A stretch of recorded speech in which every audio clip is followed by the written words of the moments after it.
Някъде долу. Тогава на помощ идвам аз. Наско, два пъти Наско, демек Наско Насков, Охчев.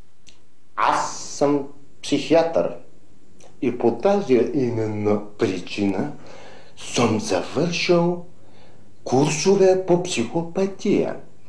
Казвам се Олю, Болю, Ох, нямах.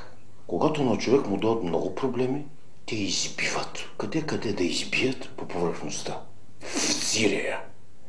Вземам ихтиол. Намазвам го така хубаво на една от моите длани, защото аз имам големи длани. Ето, с тези длани съм удушавал немалко пациенти. Някакъв клиент идва, ще му помогна. Аз имам проблем, докторе. Вашият проблем така може много лесно Така? да бъде разрешен. А, така? Взимате Какво? две капки От какво капки? от пикоч.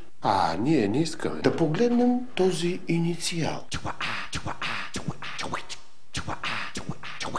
Какво той би означавал според вас?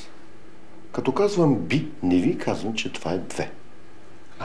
Наско? Два пъти Наско? Охчев. Не. Това е няма. Два пъти няма, демек повтарям. Няма, два пъти няма.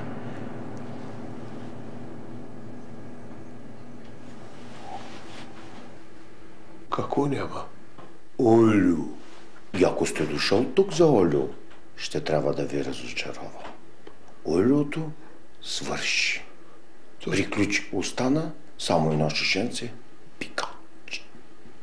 Тата, ти достоен ли си или загубен? То и аз вече не знам точно кой съм. Не знам кой съм. И аз не знам.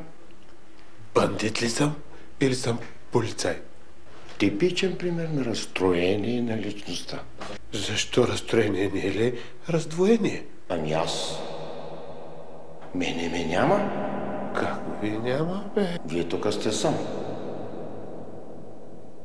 Вие си представяте, че вие двамата съм аз. Как? Типичен пример Така? за разседморяване Така? на трахеята.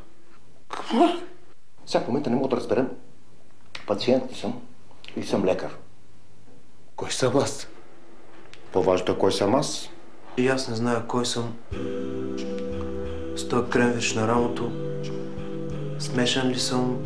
Глупости ли говоря? Аз също не зная кой съм. Пораснал ли съм или съм си останал дете. Коня се превърна в стол, сабята в пръчка, шапката във вестник. Всичко се обърка. Ох, как ми се иска да съм тоя. А на мене как ми се иска да съм тоя? Добре. Ами добре, Внимавай, аз съм Дюставан. аз пък много ям.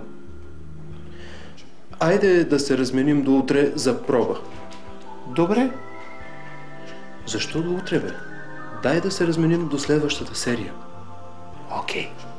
До следващата.